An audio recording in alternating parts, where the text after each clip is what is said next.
Bonjour à tous, aujourd'hui je vais vous présenter 6 variétés de fraisiers qui sont parfaitement adaptées à la culture en pot. Sachez que pour la culture en pot, je privilégie les variétés remontantes, c'est-à-dire les variétés qui vont produire des fraises sur plusieurs mois en général jusqu'au gelé. Alors pourquoi est-ce que je fais ça? Tout simplement parce qu'en général si on cultive en pot, c'est au balcon, on n'a pas beaucoup de place. Les fraisiers ce sont des vivaces qu'on va garder plusieurs années de suite, 2 à 3 années de suite. Donc ce serait dommage d'avoir seulement une récolte au mois de mai et d'avoir ensuite des pieds de fraises qui prennent de la place pendant plusieurs mois sans qu'on puisse en faire vraiment quoi que ce soit. Donc moi au balcon je préfère nettement les variétés remontantes qui nous permettent de manger des fraises à peu près du mois de juin jusqu'au mois d'octobre, jusqu'aux premières gelées en général. Ça nous fait quand même environ 5 mois de fraises à déguster, c'est pas mal du tout, et ça fait seulement 7 mois de fraisiers à entretenir sans rien avoir à manger dessus, donc c'est quand même très avantageux. Si jamais vous êtes intéressé par les variétés non remontantes, dites-le moi en commentaire et je ferai une vidéo sur ces variétés là. Donc toutes les variétés que je vais vous présenter aujourd'hui, en plus d'avoir une production longue durée, sachez qu'elles ont un intérêt gustatif, c'est-à-dire qu'elles sont très bonnes à manger et en plus elles sont faciles à se procurer, que ce soit en jardinerie, en pépinière ou sur internet. C'est parti pour la vidéo. Dans un premier temps, je vais vous présenter les variétés par centre d'intérêt et dans une deuxième partie, pour chaque variété que je vous ai présentée, je vous ferai un récapitulatif de ses caractéristiques. Si vous avez envie de fruits au goût de fraises des bois, tapez dans les Marat des bois, Reine des vallées ou encore Charlotte. Si vous avez envie de croquer dans des fruits de belle taille, n'hésitez pas à planter des Charlottes, des Rabunda ou encore des Janto. Cette dernière variété la produit vraiment de très gros fruits. Si vous en avez marre de couper des stolons régulièrement, n'hésitez pas à planter la Reine des vallées, elle en est dépourvue.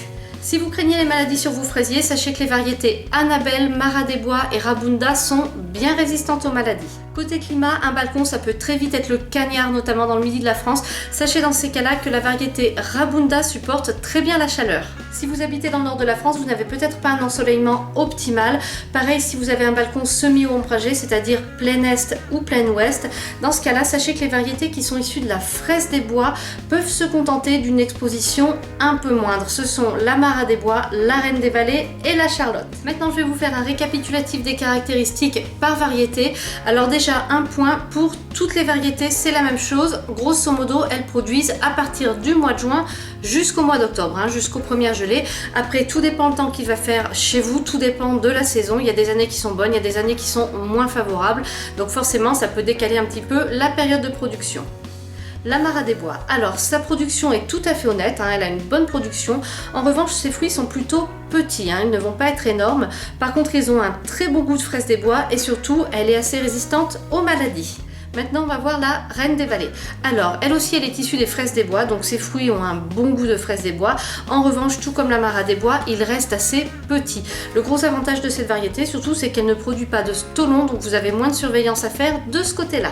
La Charlotte. Alors, si vous aimez à la fois le goût de fraises des bois et les gros fruits, choisissez celle-ci. En plus, elle s'adapte très bien au nord de la France, à une exposition un petit peu moins ensoleillée. Sa production est tout à fait honnête, donc vous pouvez foncer. Moi, c'est souvent celle que je choisis et je peux vous dire les fraises sont vraiment bonnes. Ensuite, on repasse sur 3 variétés au goût plus classique. On va commencer par la variété Annabelle qui a une bonne production. Elle produit des fruits qui ont un bon goût sucré, qui ont une belle taille et puis surtout, son gros avantage, c'est qu'elle résiste bien aux maladies. La variété Rabunda produit aussi de beaux fruits en quantité tout à fait correcte. Alors, elle a 2 atouts principaux, elle résiste bien aux maladies et elle supporte bien la chaleur. Pour terminer, on a la variété Janto. Alors, elle a une très belle production, ses fruits sont très gros, bien parfumés, bien sucrés. En revanche, elle a un petit inconvénient, c'est qu'elle préfère les climats doux. Donc, si vous avez de très fortes gelées assez fréquentes, c'est peut-être pas l'idéal pour qu'elle passe l'hiver en pot. Cette vidéo est maintenant terminée, j'espère qu'elle vous a plu. Si vous avez des remarques, des questions, n'hésitez pas à les poster en commentaire. Merci et à bientôt pour une nouvelle vidéo.